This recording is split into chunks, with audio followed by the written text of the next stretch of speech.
This is Our Changing State Vote 2024. I'm Matthew Peddie. I'm the host of this podcast and the host of Florida Matters. And today we're going to talk about some things that new voters need to know, whether they're new to the state of Florida or new to voting. And I'm joined by Craig Latimer. He is the Supervisor of Elections for Hillsborough County. Craig, thank you so much for being here. Sure. And our Executive Producer for Florida Matters, Gracyn Doctor, also a fairly new arrival to the state of Florida. Gracyn, thank you. Yeah, thanks for having me. So, Gracyn, I want to sort of turn it over to you for a start. As somebody who's contemplating becoming a new voter in Florida, what are some questions that you have? What would you like to ask Craig? Well, Craig, so I just moved here. I voted before, but I haven't voted in Florida before. What do I need to know? Where do I get started? Yeah, so that's a great question. You can do that a couple of ways.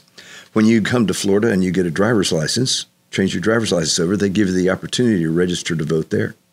You also can go straight online to our website, votehillsborough.gov, and you can sign up and register to vote there. You can also request a vote-by-mail ballot there if you want to do that.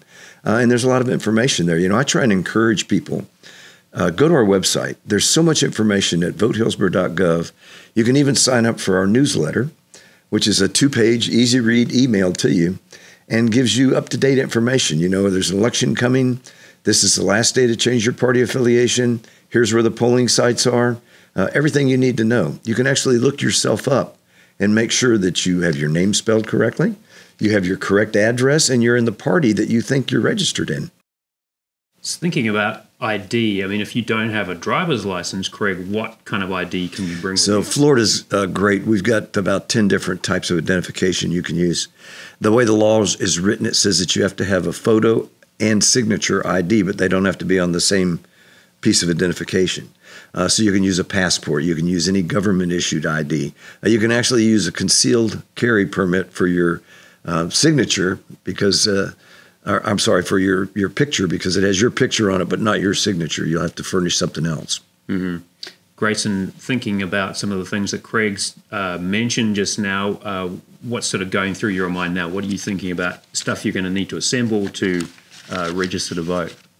Well, I do have to get my driver's license, but I am wondering where can I find out more about the races and who's running? Again, my website. You can find out exactly who's going to be on the ballot there. And right now, we're actually putting the entire ballot together. And once you're registered, you can go on my website and you can look at the sample ballot and see what races you're going to be voting on. Because it changes depending on where you live. You'll have different representation for county commissioners, school board members, things like that. So it's not just they don't run all county-wide type thing. I'm wondering too, I mean, in terms of kind of proving you are who you are, like say you if you haven't gotten around to getting your driver's license, you're looking at other pieces of ID. Do you need other stuff too to prove? Yeah, so to register to vote, you have to furnish a driver's license number, a Florida ID number, or the last 4 of your Social Security.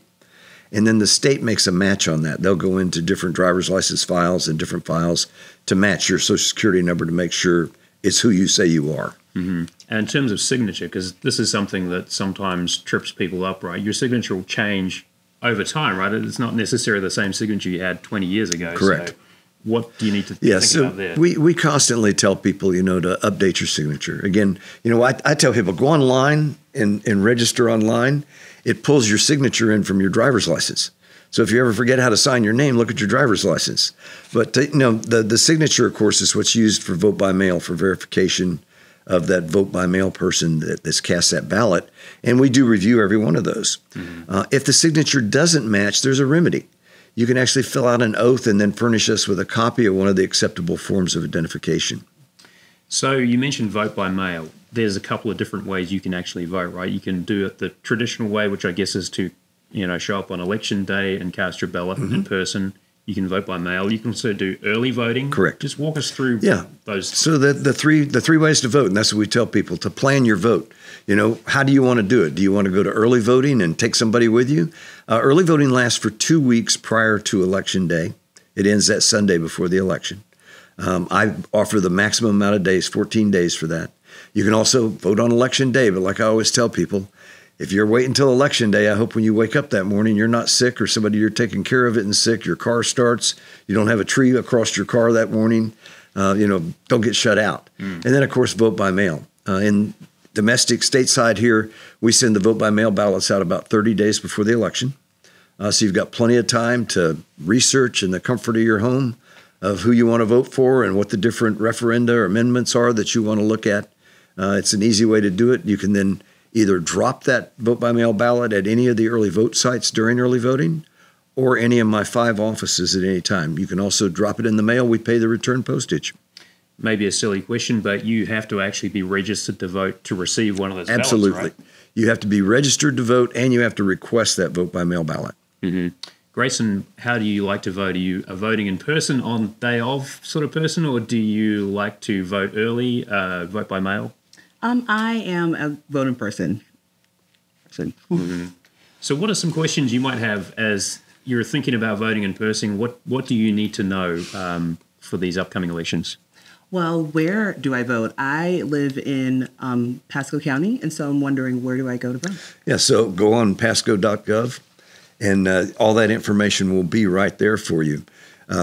Go on these websites. That's where you're going to find most information. And all of the supervisors in our area here, if you don't request a vote-by-mail ballot, you're going to get a sample ballot in the mail, and it's going to have where your polling site is and also where the early vote sites are. And you can go to any early vote site during early voting because we produce your specific ballot on demand there. So we have an early vote site here for Hillsborough County. You can't vote in it because you're in Pasco County, but we actually have a early vote site here on campus. But yes, and when you do register, you're going to get a voter information card. It's going to have what races you can vote in, what congressional district you're in, what school board district you're in, county commission district, and it will also have where your election day polling site is. Craig, so what kind of education and outreach do you do for brand new voters? How does that process work? Yeah, we do a lot of outreach with that and trying to register new voters all the time. You know, a couple of things. I brought the voter guide with us that we always distribute out. It's also in Spanish. But we work with the student government out here, matter of fact, at USF and at University of Tampa to encourage registrations. We're on campuses all the time. You know, by law, we can go into every high school, and we do at least twice a year, and we pre-register 16 and 17-year-olds. They can't vote until they're 18, and when they turn 18, we'll send their voter information card to them, and then they're good to go. But we do a lot of outreach events, especially around the universities. What are some questions you get from the folks that you're doing this new voter outreach to? Exactly what she's asking. Where am I going to be able to vote? Where's my early vote site? If I want to early vote, how do I get a vote by mail ballot, after I've registered? Those are the biggest ones. And again, what we try and do is our big theme is plan your vote. When are you going to vote? Don't wait till the last minute and then go, oh my gosh, I don't have time to do this.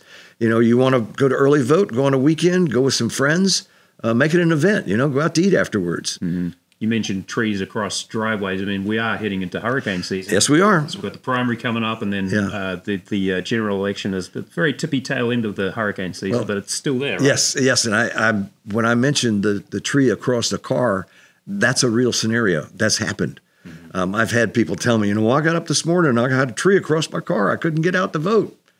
So, yeah, we've had trees across polling sites too, but we've got pop-up sites we're able to do. So the key is planning.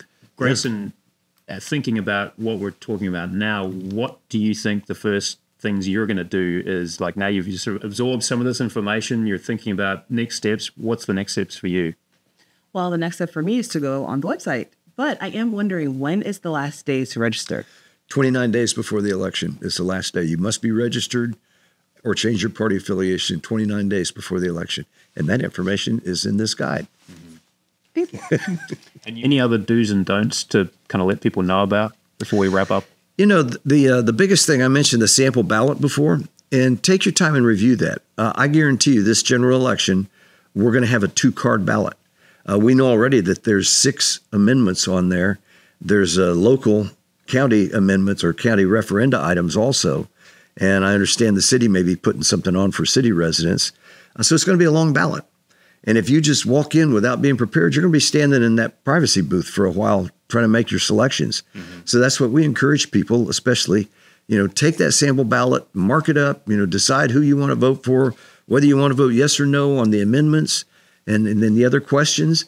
And you can take that in with you as a guide and just go right down and fill your ballot out, and you'll be out of there in 5 minutes instead of a half hour. Well, this is Our Changing State Vote 2024. I'm Matthew Peddie. We've been speaking with Gracyn Doctor, our executive producer for Our Changing State, and Craig Latimer, Supervisor of Elections for Hillsborough County. Craig, thank you so much. Absolutely. And Gracyn, thank you. Yes, thank you.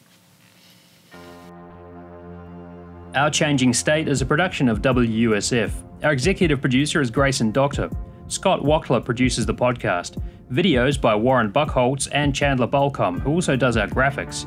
Engineering support from Blake Bass. Jackson Harpe composed our theme music. I'm Matthew Peddie. Thanks for listening.